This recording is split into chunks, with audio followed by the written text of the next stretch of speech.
معزز ناظرین،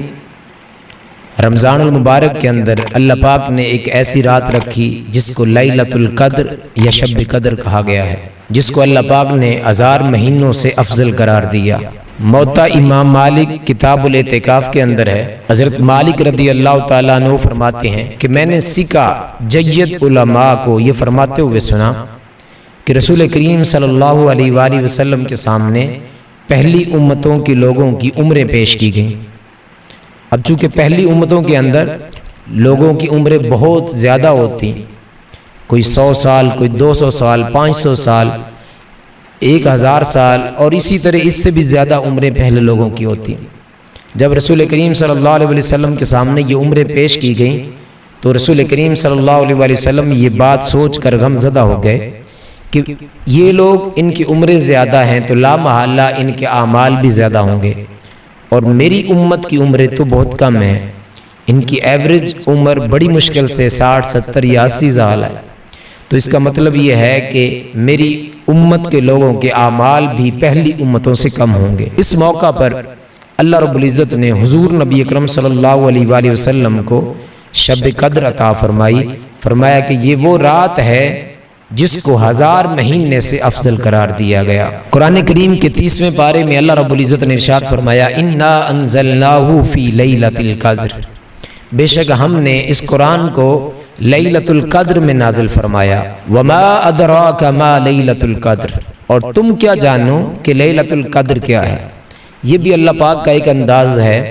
کہ جب کوئی بات سمجھانا ہوتی ہے تو پہلے یہ فرمایا جاتا ہے کہ تمہیں کیا معلوم، تم کیا جانو۔ فرمایا کہ لیلۃ القدر خیر من 1000 شہر، یہ رات عظمت کے لحاظ سے، فضیلت کے لحاظ سے اور عبادت کرنے والوں کے لیے لیلۃ القدر خیر من 1000 شہر 1000 مہینوں سے افضل ہے۔ گویا اس رات کو اگر کوئی شخص جا کر گزارتا ہے، عبادت کرتا ہے، اللہ کی بندگی کرتا ہے، تلاوت قرآن کرتا ہے، نوافل پڑھتا ہے، تو وہ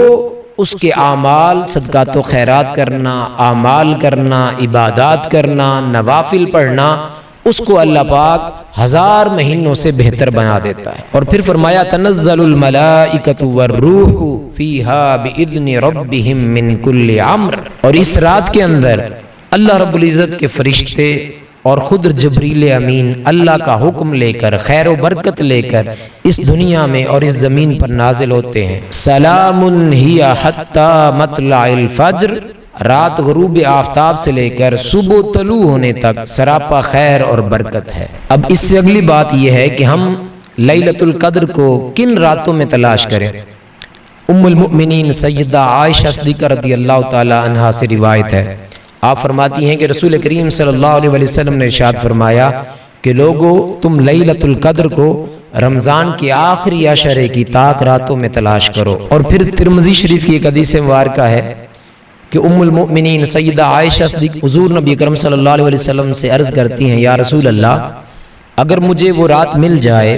اور مجھے معلوم ہو جائے کہ آج کی رات لیلۃ القدر ہے تو پھر میں کیا کروں، کون سی دعا پڑھوں؟ اس پر رسول کریم صلی اللہ علیہ وسلم نے فرمایا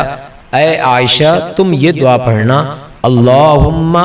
انک عفو کریم تحب العفو فاعف عنی، اللہم انک عفو کریم تحب العفو فاعف عنی۔ اور پھر سیدنا ابو ہریرہ رضی اللہ تعالیٰ عنہ سے ایک حدیث روایت ہے، آپ فرماتے ہیں کہ رسول کریم صلی اللہ علیہ وسلم نے فرمایا کہ لوگوں تمہارے پاس ایک ایسا مہینہ آیا ہے جس کے اندر اللہ پاک نے تم پر روزے فرض کر دیے اور راتوں کا قیام تمہارے لیے رکھا، پس تم اس مہینے میں دن کا روزہ رکھنا اور رات کا قیام کرنا۔ اور فرمایا کہ یہ وہ مہینہ ہے کہ جب آتا ہے تو اللہ پاک کا حکم ہوتا ہے کہ آسمان کے دروازے کھول دیے جائیں اور جہنم کے دروازوں کو بند کر دیا جاتا ہے، اور حکم ہوتا ہے کہ شیطانوں کو جکڑ دیا جائے۔ اور پھر فرمایا کہ اس رمضان المبارک کے اندر اللہ پاک نے ایک رات رکھی ہے لیلۃ القدر خیر من 1000 شہر، جس کو 1000 مہینوں سے بہتر اور خیر والا بنایا۔ جو اس کے ثواب سے محروم رہا پس وہ محروم رہا۔ اگر کوئی شخص اس رات کا اہتمام نہیں کرتا، اس کو اہتمام سے نہیں گزارتا، تو ایسے ہی ہے جیسے وہ اللہ رب العزت کی رحمت سے، اس کے فضل سے، اس کی مغفرت سے محروم ہو گیا۔ اور پھر حضرت انس بن مالک رضی اللہ تعالیٰ عنہ سے ایک حدیث روایت ہے، آپ فرماتے ہیں کہ رسول کریم صلی اللہ علیہ وسلم نے فرمایا، لوگو یہ رمضان المبارک میں اللہ پاک نے ایک ایسی رات رکھ دی جو 1000 مہینوں سے افضل ہے۔ جو شخص اس رات سے محروم رہا وہ تمام نیکیوں سے محروم رہا، اور اس رات کی بھلائی سے وہی محروم رہے گا جس کی قسمت میں محرومی ہے۔ حضرت عبادہ بن صامت، ان سے ایک حدیث روایت ہے، آپ فرماتے ہیں کہ صحابہ کرام نے رسول کریم صلی اللہ علیہ وسلم سے عرض کیا، یا رسول اللہ ہمیں شب قدر کے حوالے سے کچھ بتائیں۔ اس پر رسول کریم صلی اللہ علیہ وسلم نے فرمایا کہ لوگو تم اس کو تلاش کرو 21ویں کی رات میں، 23ویں کی رات میں، 25ویں کی رات میں، 27ویں کی رات میں، 29ویں کی رات میں، یا آخری رات میں تم اس کو تلاش کرو۔ اور فرمایا کہ جو شخص اس رات کا قیام کرتا ہے فمن قامہا ایمانا و احتسابا، جو شخص اس رات کے اندر ایمان کے ساتھ اور احتساب کے ساتھ، یعنی اس کے حقوق کو ادا کرتے ہوئے، آداب کا لحاظ رکھتے ہوئے جو شخص اس رات کے اندر قیام کرتا ہے، اللہ پاک غفر لہ ما تقدم من ذنبی، اس کے سابقہ سارے گناہوں کو معاف فرما دیتا ہے۔ سیدنا ابو ہریرہ رضی اللہ تعالیٰ عنہ سے حدیث روایت ہے،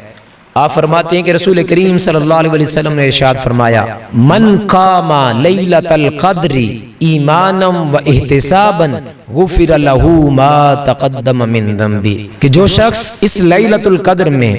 ایمان اور احتساب کے ساتھ رات کا قیام کرتا ہے، رات کو جاگتا ہے، اللہ کی عبادت کرتا ہے، اللہ کے حضور سر بسجود ہوتا ہے، تلاوت قرآن کرتا ہے، ذکر اذکار کرتا ہے، اللہ کو یاد کرتا ہے، اللہ پاک اس کو اس کا اجر کیا عطا فرمائیں گے، غفر لہ ما تقدم من ذنبی، اللہ رب العزت اس کے سارے سابقہ گناہوں کو معاف فرما دے گا۔